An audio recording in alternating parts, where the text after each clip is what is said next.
नमस्कार दोस्तों, मैं दुर्गेश कुमार एक बार फिर वीडियो में आप लोगों का स्वागत करता हूं। कहते हैं क्राइम करने वाला व्यक्ति कितना भी शातिर क्यों ना हो, लेकिन कहीं ना कहीं छोटी मोटी एक आध गलती हो जाती है। बस उसी एक आध गलती की वजह से उसका सारा का सारा भांडा फूट जाता है। ऐसी ही गलती पूजा खेड़कर ने की, जो चंद रोज पहले तक आईएएस की ट्रेनिंग कर रही थी। उनका हर तरफ जलवा ही जलवा था। आईएएस मैडम की शान के पीछे खड़े पुलिस वाले लाल नीली बत्ती वाली कार और नंबर प्लेट पर लिखा महाराष्ट्र सरकार। उनका भौकाल देखकर आम लोग सहम जाते थे, लेकिन उनको सरकारी लाल बत्ती वाली गाड़ी का इस कदर शौक था कि उसे पाने के लिए कुछ दिनों का इंतजार भी उन्हें भारी पड़ रहा था। बस इसी लाल नीली बत्ती ने उनकी बत्ती ऐसे गुल कर दी कि आईएएस मैडम साहिबा को अब जेल जाने से कोई रोक नहीं सकता। महीने भर से पूरे देश में डॉक्टर बनाने वाली नीट एग्जाम की धांधली को लेकर यूं ही हंगामा मचा हुआ है। अब उसी हंगामे के बीच खामोशी से यूपीएससी एग्जाम की धांधली को लेकर ऐसा शोर उठा है कि देखते ही देखते ट्रेनी आईएएस पूजा खेड़कर का नाम हर चैनल और अखबारों की सुर्खियों में है। यूपीएससी की जांच से पता चला कि पूजा खेड़कर परीक्षा में चयन के लिए नियमों के तहत मान्य अधिकतम सीमा से भी अधिक बार परीक्षा और उसका लाभ उठाया। यूपीएससी जांच से यह भी पता चला है कि पूजा खेड़कर ने अपना नाम, अपने पिता का और माता का नाम, अपनी तस्वीर, हस्ताक्षर, अपने ईमेल आईडी, मोबाइल नंबर और पता बदलकर अपनी फर्जी पहचान बनाकर स्वीकार्य सीमा से अधिक प्रयास का धोखाधड़ी से लाभ उठाया। यूपीएससी ने उनके खिलाफ आपराधिक मुकदमे चलाने का फैसला किया है। इसके तहत थाने में एफआईआर कराई जा रही है। सिविल सेवा परीक्षा 2022 के नियमों के तहत उनकी उम्मीदवारी रद्द करने और भविष्य में परीक्षाओं में शामिल होने पर प्रतिबंध लगाने के लिए कारण बताओ नोटिस भी जारी कर दिया गया है। यूनियन पब्लिक सर्विस कमीशन की इस जांच से साफ हो गया कि आईएएस बनने के लिए पूजा खेड़कर ने तमाम तरह की धोखाधड़ी की। दरअसल यूपीएससी के एग्जाम में बैठने के लिए अलग अलग कैटेगरी के तहत उम्मीदवारों को अलग अलग मौके मिलते हैं। मसलन जनरल कैटेगरी का कोई भी उम्मीदवार 32 साल की उम्र से पहले तक कुल 6 बार यूपीएससी का एग्जाम दे सकता है। ओबीसी कैटेगरी के तहत 35 साल की उम्र तक कुल 9 बार इम्तिहान दे सकता है, जबकि एससी और एसटी कोटा के तहत 37 साल की उम्र तक यूपीएससी के इम्तिहान में बैठा जा सकता है। दरअसल पूजा ने साल 2022 में यूपीएससी का एग्जाम क्लियर किया था। ऑल इंडिया रैंक था 841। हालांकि वो इम्तिहान में ओबीपीसी नॉन क्रीमी लेयर के कोटे से बैठी थी और साथ ही दिव्यांगता के कोटे से आई थी, लिहाजा 841 रैंक के बावजूद उन्हें आईएएस की कैटेगरी में रखा गया था। इसके बाद में ट्रेनिंग के लिए सभी कामयाब छात्रों के साथ पूजा खेड़कर भी मसूरी के लाल बहादुर शास्त्री प्रशासन अकादमी पहुंची। 2 साल की ट्रेनिंग में अब कुछ महीने ही बचे थे। इसी बीच उन्हें ट्रेनी आईएएस अफसर के तौर पर असिस्टेंट कलेक्टर बनाकर पूरे कलेक्ट्रेट ऑफिस में तैनाती कर दी गई। बस यहीं से असली कहानी शुरू हुई। हुआ यूं कि पूरे के कलेक्टर के ऑफिस में तैनाती का लेटर मिलते ही पूजा ने कलेक्टर के ऑफिस इंचार्ज को पहले ही फोन कर दिया, और जब फोन पर बात नहीं बनी तो व्हाट्सएप मैसेज किया। व्हाट्सएप मैसेज में लिखा कि वहाँ का चार्ज लेने मैं आ रही हूँ, इसलिए हमारे लिए सभी जरूरी व्यवस्थाएं कर दी जाएं। मसलन लाल नीली बत्ती वाली सरकारी गाड़ी, बंगला सुरक्षा के लिए कांस्टेबल और बाकी सरकारी इंतजाम कर दिए जाए। लेकिन मैडम के कहने पर कुछ भी नहीं हुआ। व्यवस्थाएं तो मैडम ने सब बताई कि सारी व्यवस्थाएं कर दी जाए, लाल नीली बत्ती वाली गाड़ी खड़ी कर दी जाए, हमारे लिए पर्सनल यूज करने के लिए बंगला दे दिया जाए। लेकिन उनके कहने के मुताबिक कुछ भी नहीं हुआ। लिहाजा तय तारीख पर मैडम कलेक्टर ऑफिस पहुंची। शायद उन्हें पता था कि उस दिन कलेक्टर सुहास दिवासे शहर में नहीं है। कलेक्टर ऑफिस पहुंचते ही उन्होंने उनके कमरे पर कब्जा कर लिया। उनका नेम प्लेट हटाकर अपना नेम प्लेट लगा दी। कुर्सी, सोफा, फर्नीचर सब बाहर कर दिए। लेटर हेड से लेकर विजिटिंग कार्ड तक छप चुका था। मैडम पहुंची भी पूरी टसन में थी, नीली लाल लगी बत्ती वाली ऑडी कार में। मैडम की खुद की पर्सनल गाड़ी थी, उस पर नीली लाल बत्ती लगा रखी थी, ऑडी कार थी। मैडम पहुंचती है, उस कार के पीछे बाकायदा महाराष्ट्र सरकार भी लिखवा रखा था।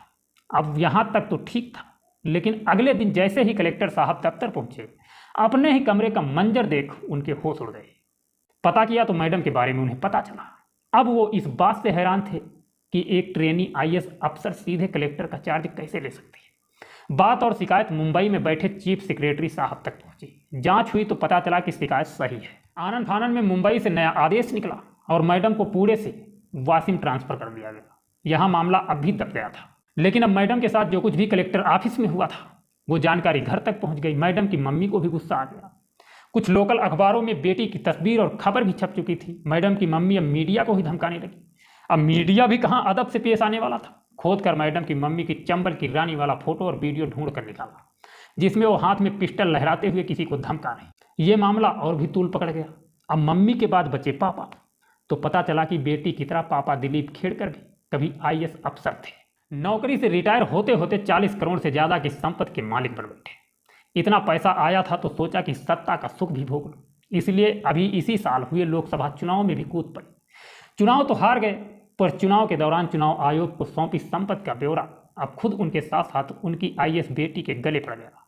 क्योंकि संपत्ति के ब्यौरे में अपने अलावा उन्होंने पत्नी और बेटी को भी जानकारी दी थी, तो पता चला पूरा परिवार आधा अरबपति है। जिस बेटी ने ओबीसी नॉन क्रीमी लेयर के कोटे से यूपीएससी का इम्तिहान पास किया, उसके नाम 17 से 20 करोड़ की संपत्ति है। इस संपत्ति से लाखों रुपए किराया भी आता है। अब यूपीएससी के इम्तिहान में बैठने वाले नॉन क्रीमी लेयर के छात्रों का पैमाना यह है कि उनकी आमदनी सालाना 8 लाख से कम होनी चाहिए। तो लाल नीली बत्ती की छटपटाहट में करोड़ों की संपत्ति भी सामने आ गई। सवाल उठने लगे कि गरीबी का यह कौन सा कोटा है जो करोड़पतियों के हिस्से में आता है। अब बात निकल चुकी थी तो दूर तक जानी थी। अब मीडिया और मीडिया के कैमरे पूजा के खानदान की तरफ घूम चुके थे। मां का लहराता पिस्टल कानून के लपेटे में आ चुका था, लिहाजा अब गाज मां पर गिरी। मां को भी एहसास हो चुका था, लिहाजा अचानक मां गायब हो गई। लेकिन पुलिस तो पुलिस ठहरी, ढूंढ और सूंघ कर निकाल ही लिया। अब मां गिरफ्तार है और जेल में है। बीबी और बेटी की हरकतों से बाप को अंदाजा हो चुका था कि देर सवेरे मेरा भी नंबर आएगा। लिहाजा गिरफ्तारी से बचने के लिए वो अदालत पहुंच गए अंतरिम जमानत मांगने के लिए। बेटी की वजह से बाप की जायदाद जब सामने आई तो एहसास हो चुका था कि नौकरी से इतनी कमाई और इतनी संपत्ति तो ईमानदारी से कमाई नहीं जा सकती। लिहाजा अब उनकी भी फाइल खुल चुकी थी। आईएएस रहते हुए उन्होंने रिश्वत खाई और जांच हो रही है। ये तो रही माँ बाप की कहानी। अब जरा आईएएस मैडम की भी सुन लीजिए। नाम, पता, जात, माँ बाप, फोन नंबर, ईमेल आईडी, इन सब का फर्जीवाड़ा छोड़िए। मैडम के ऊपर जिस सबसे बड़े फर्जीवाड़े का इल्जाम है वो है खुद दिव्यांग बताने का। दरअसल यूपीएससी एग्जाम में बैठने के दौरान पूजा खेड़कर ने खुद को दिव्यांग होने का एक सर्टिफिकेट दिया था।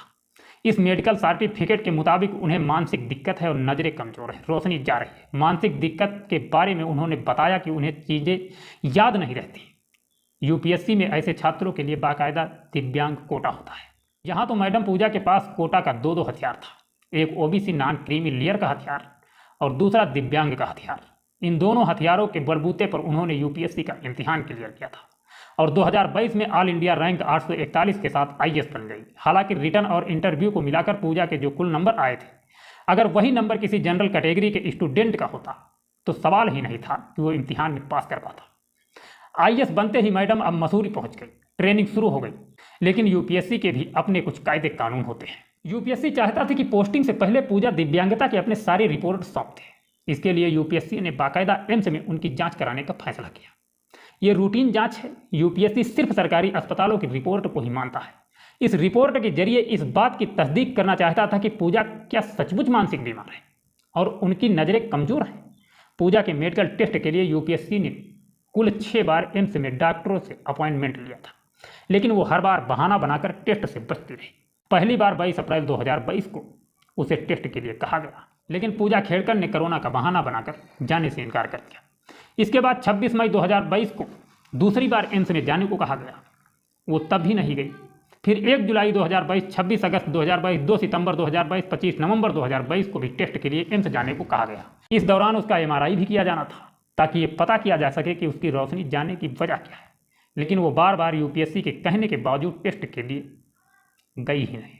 कुछ वक्त बाद उसने एक प्राइवेट अस्पताल का मेडिकल सर्टिफिकेट यूपीएससी को सौंप दिया। यूपीएससी ने रिपोर्ट लेने से इनकार कर दिया। इसी के बाद यूपीएससी ने पूजा का मामला कैट यानी सेंट्रल एडमिनिस्ट्रेटिव ट्रिब्यूनल के पास भेज दिया।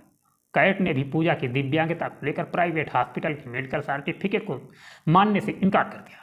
कायदे से इसके बाद पूजा की कहीं तैनाती नहीं होनी चाहिए थी, लेकिन हैरत अंगेज तौर पर इसी साल जून में उसको महाराष्ट्र कैडर देते हुए पुणे में ट्रेनी आईएएस अफसर के तौर पर असिस्टेंट कलेक्टर बनाकर भेज दिया गया। उसकी इस तैनाती का फरमान डीओपीटी यानी department of personal and training की तरफ से जारी किया गया था। डीओपीटी सीधे प्रधानमंत्री के अधीन होता है। अब सवाल ये है कि जब पूजा खेड़कर ने दिव्यांगता का सबूत यूपीएससी के सामने रखा ही नहीं, यूपीएससी के बार बार कहने पर मेडिकल टेस्ट कराया ही नहीं, इसके रिपोर्ट को मानने से कैट तक ने इनकार कर दिया, उस पूजा को पोस्टिंग कैसे दे दी गई? जानकारों की माने तो यहाँ गलती यूपीएससी से नहीं बल्कि डीओपीटी से हुई, या डीओपीटी में पूजा या उसके परिवार का कोई जानकार बैठा है। इसकी जांच भी होनी चाहिए। वैसे जांच की शुरुआत हो चुकी है। यूपीएससी के हुक्म पर दिल्ली पुलिस की क्राइम ब्रांच ने पूजा के खिलाफ भारतीय न्याय संहिता और आईटी एक्ट के तहत एफआईआर दर्ज कर ली है। पुलिस ने जिन धाराओं के तहत केस दर्ज किया है उसके तहत गिरफ्तारी तय है। यूपीएससी ने भी साफ कर दिया है कि उसने धोखाधड़ी और फर्जीवाड़ा किया है। इसलिए उन्हें कारण बताओ नोटिस दिया गया है। जवाब आते ही न सिर्फ पूजा का रिजल्ट रद्द होगा बल्कि उनके नाम के आगे या पीछे लगा आईएएस का तमगा भी हट जाएगा। यानी कुल मिलाकर जिस आईएएस के तमगे के साथ लाल नीली बत्ती वाली गाड़ी पाने की बेसब्री में पूजा खेड़कर ने एक छोटी सी गलती की थी, वही छोटी सी गलती उसे कहाँ से कहाँ पहुँचा देगी। वो कुछ दिन सब्र कर लेती तो क्या पता ये सारा फर्जीवाड़ा कभी सामने ही ना आता। मिलते हैं नेक्स्ट वीडियो में। अपना ख्याल रखना, अपने परिवार का ख्याल रखना। जय हिंद, जय भारत।